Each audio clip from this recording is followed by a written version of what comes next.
I wanted to take a minute today to go ahead and go live and do like a Q&A for anybody who has questions about the box truck or sprinter industry.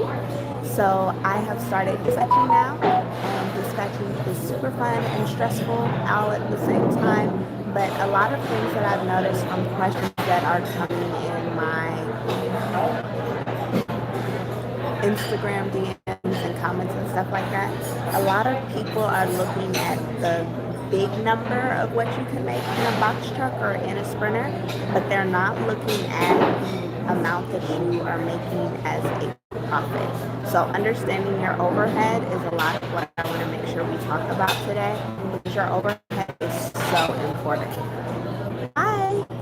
So the first thing I want to do in regards to overhead is give you some examples of the overhead that you're going to experience when you're stepping into the box truck and sprinter life. And if we need to talk more about it or go into details, definitely make sure you put comments in the comment section, and I will answer any of your questions that you have. So with box trucks and sprinters, most people think that when you start in sprinters that it's going to save you money, but your overhead is honestly round about the same in your sprinter as it's going to be in your box truck. And the biggest reason why that is the same is because of the insurance. And that's an overhead from a perspective of not having to do work on the vehicle consistently, only having to, get in your vehicle and drive because it's well maintained already. The insurance that you're going to be looking at, if you're in an expensive state like Georgia, for your $1 million policy is going to be anywhere from $1,600 to $2,000 per month. Then you look at the payment of the vehicle. If you get a $60,000 box truck that's used, or you get like a $60,000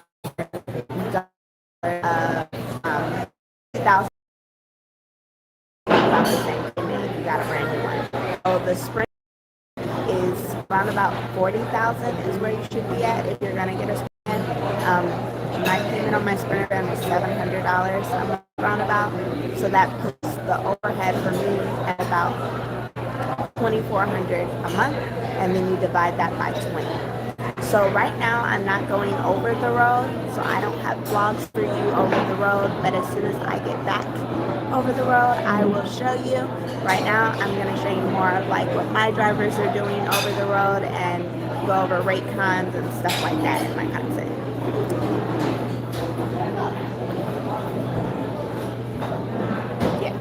So,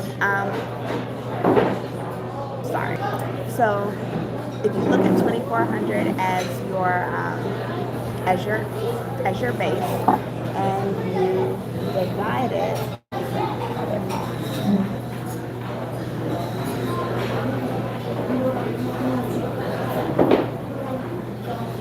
So 2,400 is your base, and then you divide it by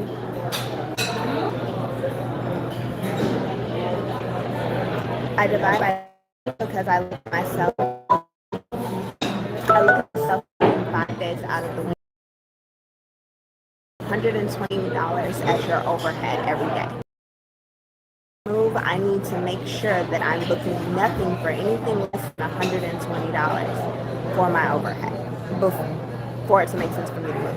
Now, where it becomes more expensive is how much it costs to fuel your vehicle. So the 120, I always add a full tank of gas to it. And I'm going to give y'all a link to a spreadsheet at the bottom of the video so that you can do this math yourself and figure out exactly what you need for your industries, for your vehicle specifically.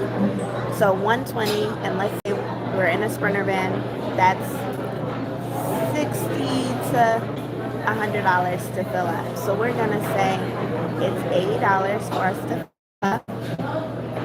So that means $200 for the day. Now, if you're doing something like a dollar amount, it's very easy. You don't need to go anywhere less than 200 miles each day in order for a load to make sense for you. But if you're doing something smaller, like 85 cents a mile, take that 200 and divide it by 0.85. That means you now need to go 235 miles in order to hit your minimum. Okay? So that's before you pay yourself. And we always want to build into our overhead as paying ourselves, because if we pay ourselves in the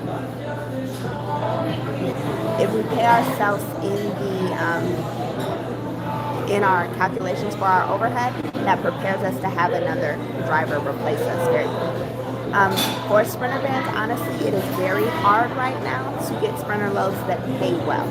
So yes, I do know brokers that work with sprinter vans and sprinter van loads. It just depends on what area you're in. And like I said, the rates aren't all that great that I have found. But if you know people who are paying $1.50 a mile still, because that's what I honestly, strongly, and firmly believe that you should consistently get as a sprinter, then definitely add it in the comments, share the knowledge, because taking 85 cents, 75 cents does not make sense per mile, from a waste of time perspective and the wear and tear that it puts on your vehicle. So if you're in Atlanta, PEI has a lot of sprinter loads. If you are in other areas, I've been recommending a lot of FedEx to people right now who are okay with like package delivery, and that's opening a FedEx ground, as the FedEx critical isn't open to sprinter vans right now, but the FedEx ground business is taking sprinter vans, and that change taking those ones. And in Texas specifically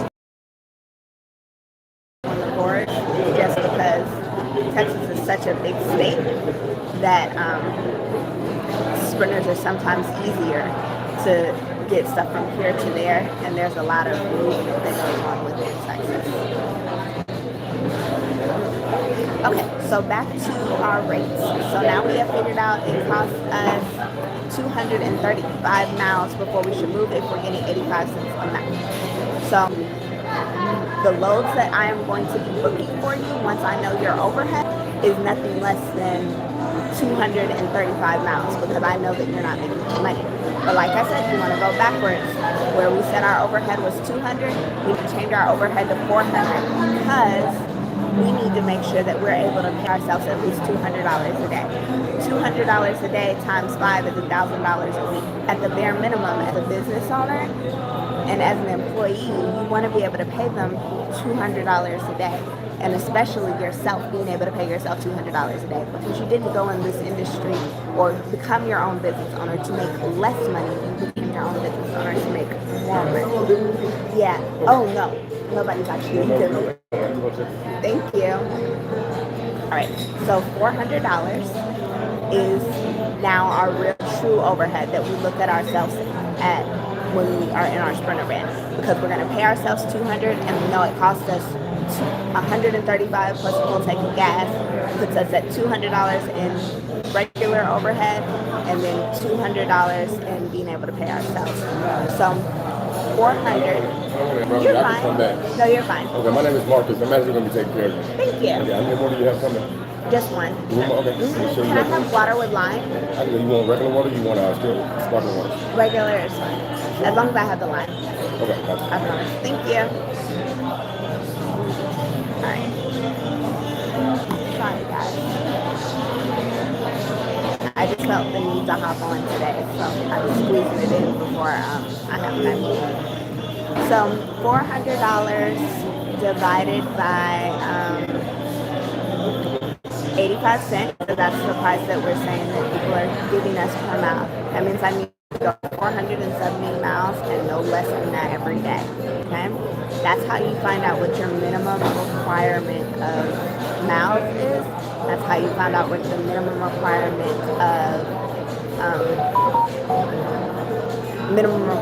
of dollar value is as well. So that means if I take a $400 load, I'm able to pay myself, and I'm able to pay my driver, or I'm able to, cover my overhead. So for the most part, most sprinters who are running under their own authority and not running under somebody else's authority, you shouldn't be taking a load for under $400. More than likely, you need to be trying to stay closer to that $600 range so that you can make sure that you're profiting and making money consistently. In my box trucks, I don't book box trucks for anything under 600. I booked a load for $300 because it was real short, but that was a waste of time for the driver. That you're not actually really confident, you know, from spending time in the warehouse. So I am not renting a box truck right now because after my third damage claim, I paid for the last damage claims out of pocket. The rental company that I was with, they wanted me to get insurance, and at the time, only non-scheduled insurance policy was $5,000 a month. However, it did cover 5 trucks. But considering my history with selecting drivers, I didn't trust my judgment in doing 5 drivers at that time, even though I had more qualified drivers available. Thank you. That's a lot. You also don't. Yeah, I appreciate it.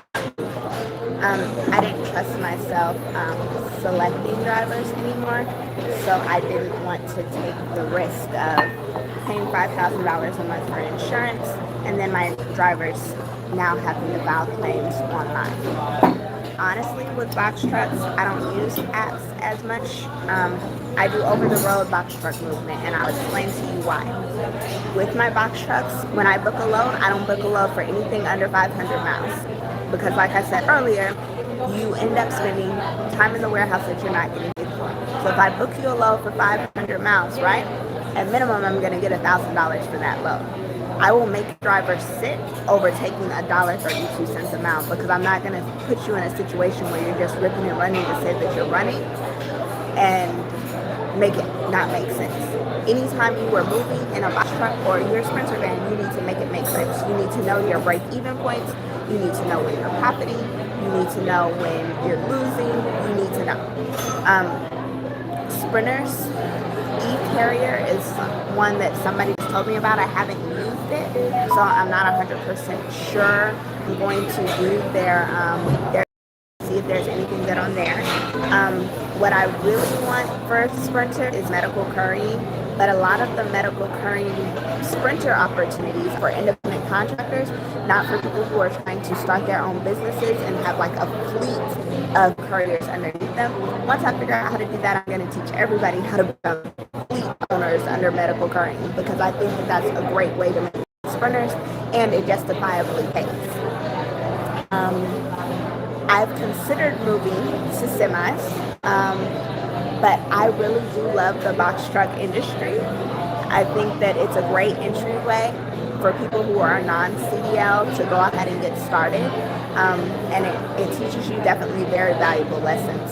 I will say that having a box truck has opened to more opportunities, and you end up with drivers. So if you're starting a fleet and it's not like you just doing this yourself, and you're going to have multiple drivers underneath you, then yes, it makes sense to get a sim or it makes sense to get a box truck that is a CDL box truck because that will also protect you and make sure that you have better drivers.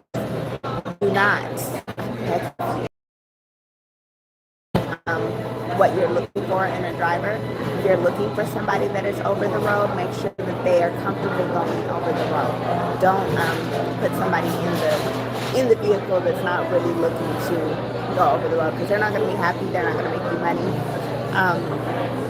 And then you don't want anybody who's reckless as they have to. You know, they have to stay on top of things and be responsible. Right? Rolling up in the truck. Is it cutting in and out?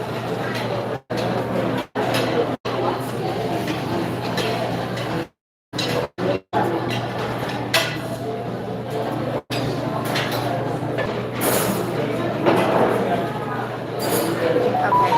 Is the connection better now? I just swapped to a different Wi-Fi.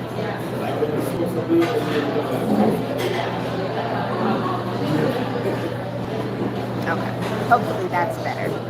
If it's better, just give me a thumb up in the chat so that I know that it got better.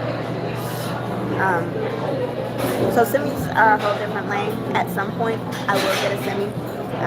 But right now, I love box trucks. I love box truck life. You can make just as much money in a box truck. Perfect. You can make just as much money in a box truck as you can in a semi. I have drivers right now who are doing $6,000 in under a week.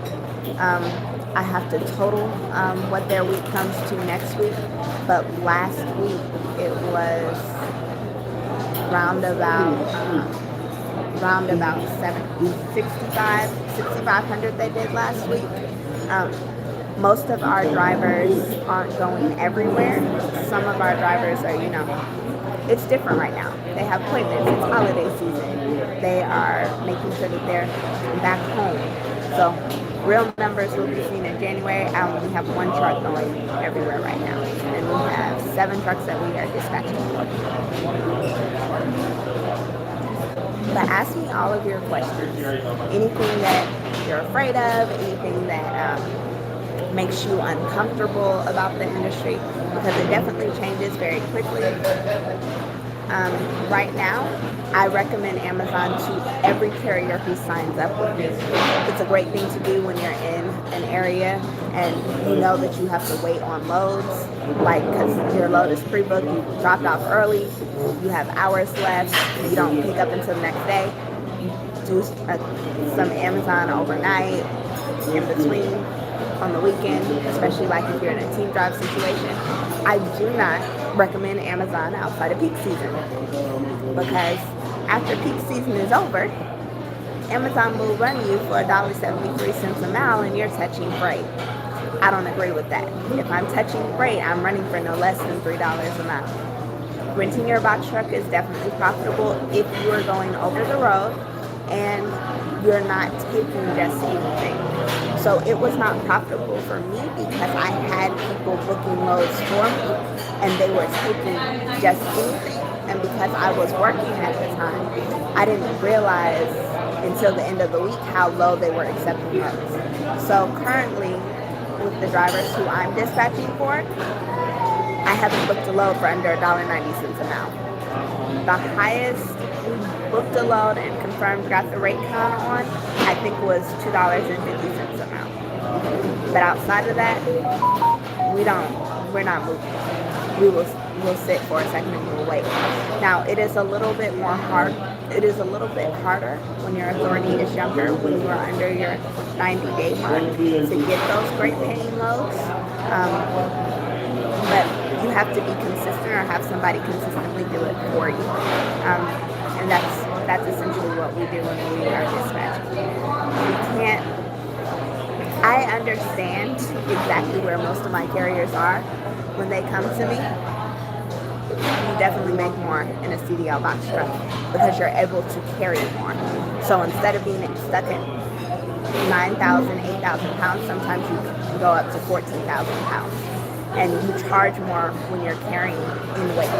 So a lot of times when people are bidding on loads, they just look at the distance. You also need to look at the weight, how much you have to carry, and how long you have to carry. And then are you going through the mountains, are you going through difficult weather and stuff like that. Underbidding hurts the industry. So when everybody is higher, your rates stay higher because they can't get it done. You have to stand on your values.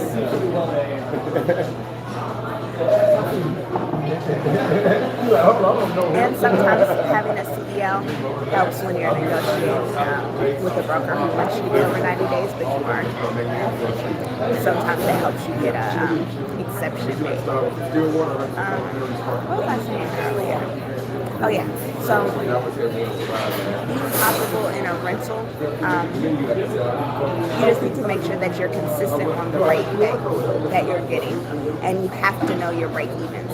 If you know your break evens with the rental, then you're able to bid correctly.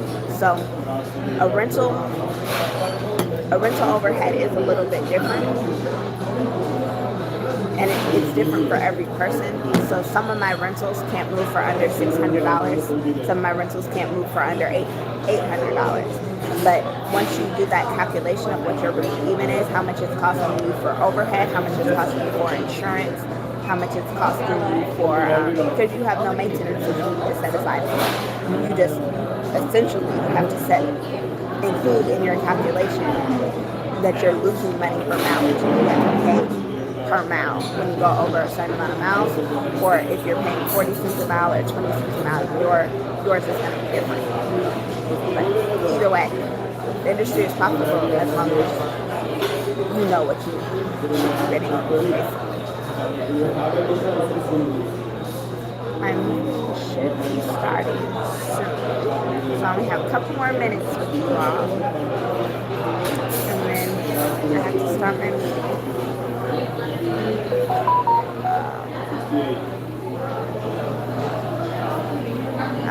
And yes, a Class B is okay. Class A is better just because it opens you up to more opportunities. But a Class B just starts you off as being able to say you have a CDL. It also lowers your insurance. So getting a CDL is never a bad idea. Great. My name is Mark. Your server tonight. I got the memo on your first time. So for me, it was not hard to find couriers because I'm going for, let me answer your first question first. Clearly I get distracted very easily. But for me, it was not hard to find carriers because when I talked to people, I basically told my story. I had dispatchers moving for amounts that didn't make sense. So I want to understand your needs. I want to understand your overhead. And I'm not going to move you for anything that does not make sense. I started out my dispatch side of my business as a business. I'm not an independent dispatcher. It is a company. There are 5 of us who work on loads. That's how we started. Well, started with 2, went to 3, and now it is 5. And that's all in under 30 days is how we have established it.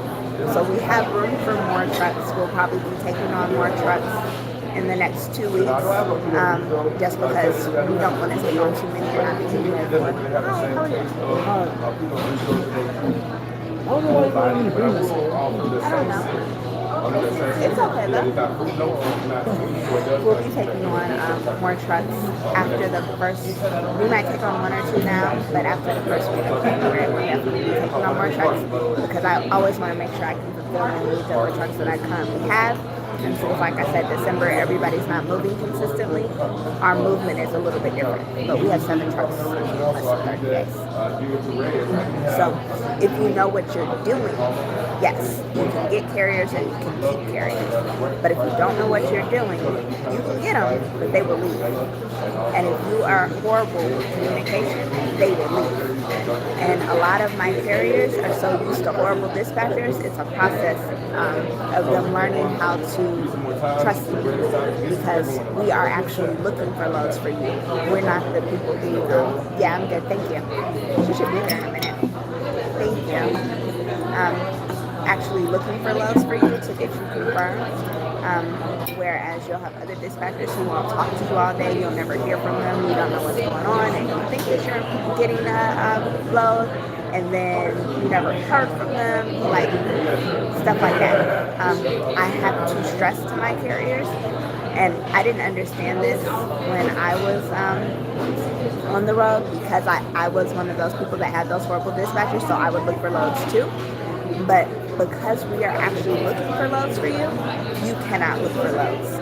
If you are looking for loads and we're looking for loads, because this actually happened to a carrier today, we bid on the same load. We bid $4,500 for the carrier, right?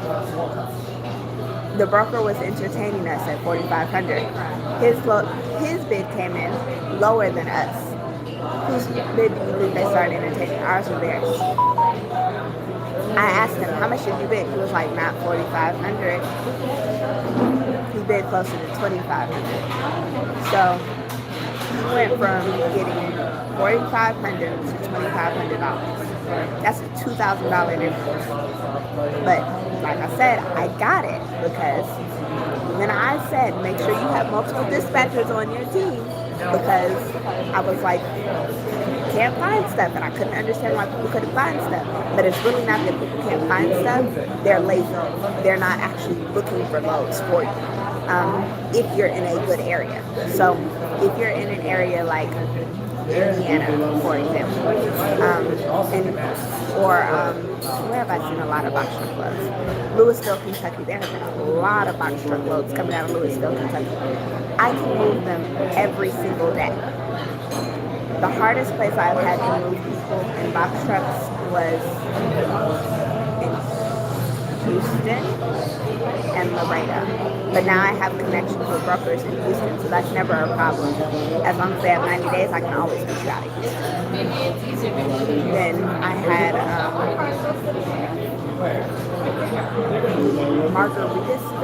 Margaretaville. I spell it and say it wrong all the time. In North Carolina. I was helping another dispatcher with them. I cannot move them because they have not won it to deadhead, and most of the loads near them don't want to pay to compensate for that deadhead, but they're going to have to go out about 200 miles from where they live to actually get loads because they're kind of in a place that's in the middle of nowhere. So in those situations, yes, I understand when a dispatcher cannot move you. But outside of that, they aren't being honest with you to say, hey, we need to ride in our range, we need to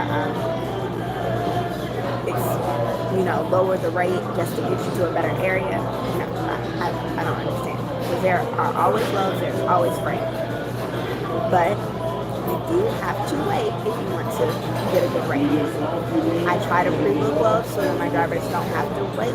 If they are scheduled to drop off on Monday, I'm already looking for their load on Thursday and Friday. If they already, from the moment they pick up, I'm looking for your next load. We can't wait until you drop off to start looking for your load because that's how we end up sitting.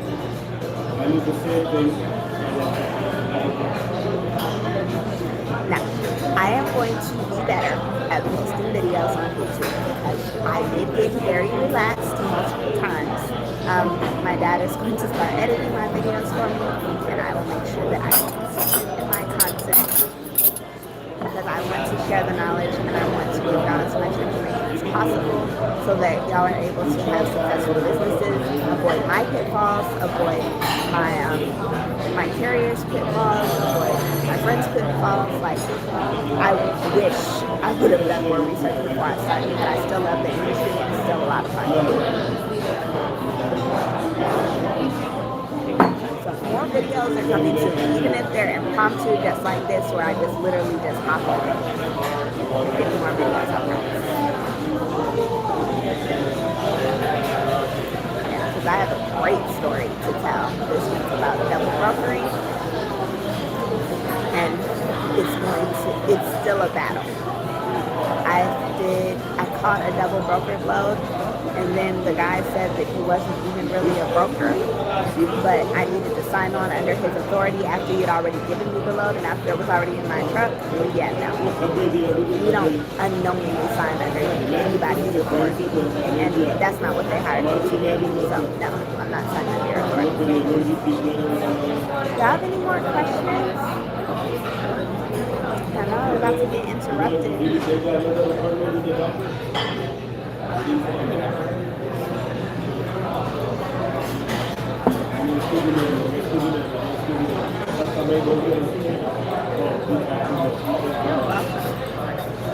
Oh, California market. I did not answer that question.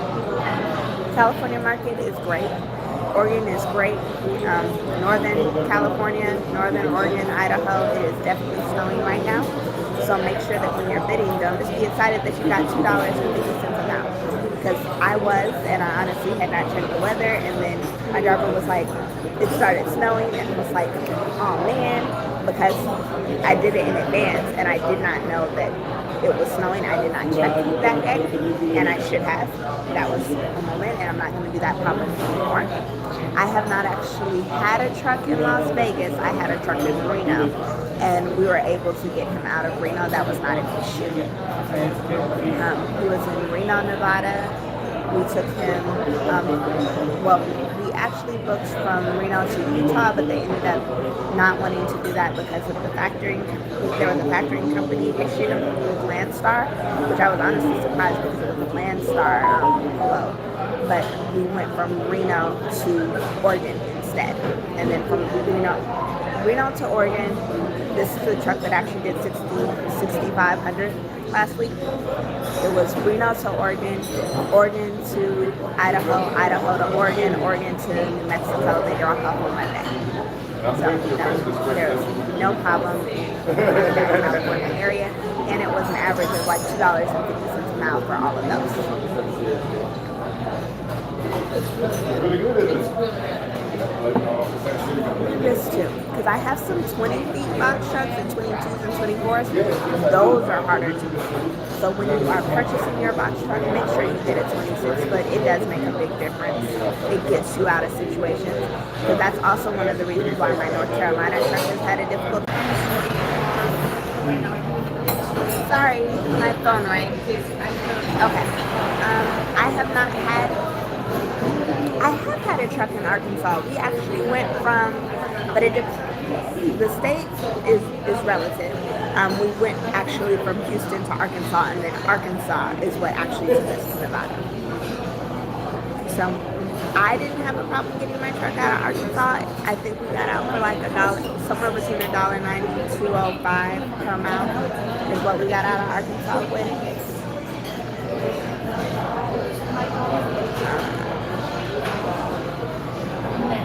All right, now Florida is difficult.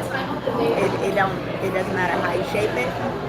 To get a good rate, Florida is difficult. So no, I don't have any brothers in Florida right now that give great rates that are going to make you, When you're in Florida, you're just trying to get out. And part of why I don't have brokers in Florida is because I don't send my trucks to Florida. And I haven't had to start with anybody in Florida. I've started out or from their home, and I don't have any trucks based in Florida.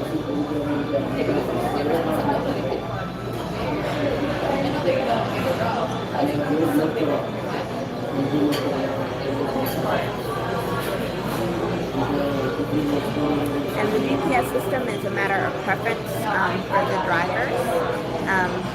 For the most part, I know a lot of them still use Google Maps and Waze, because unless if you're dealing with bridges like in New York and stuff like that, most of the roads you don't have to worry about clearances.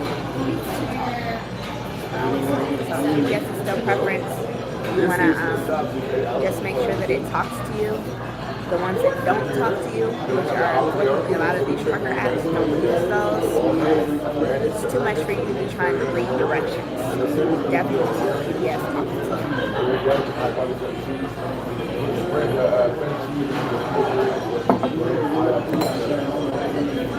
Ask your questions. I'll have you for about 10-15 more minutes.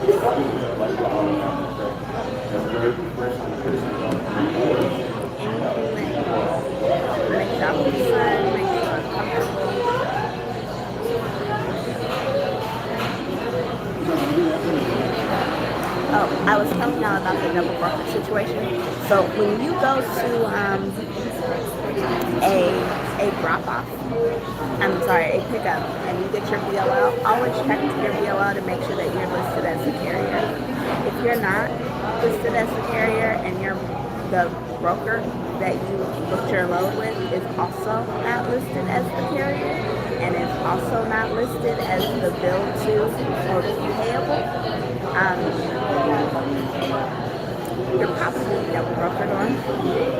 It might irritate them, because I definitely did irritate somebody by doing this, but it was the reality of the situation.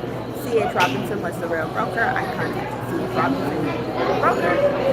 That is going to be a YouTube video by itself, because that was a very stressful 24 hours in a process to, get the correct amount of money for the load. We bid $1,100. That's what we got paid to do the load. We're supposed to get paid to do the load, but we ended up getting $1,300 instead from the original broker plus the detention time. Most of my carriers use Keep Trucking. One of my carriers is getting Verizon Connect, because I know that Keep Trucking is behind and they have not been able to get ELDs out to them.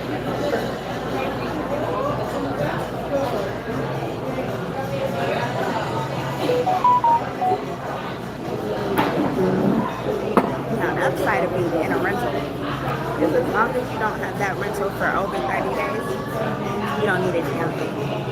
But make sure you have an ELD before you hit that 30-day mark. Now I'm going to go over that 30-day mark and give you an overview. It's not too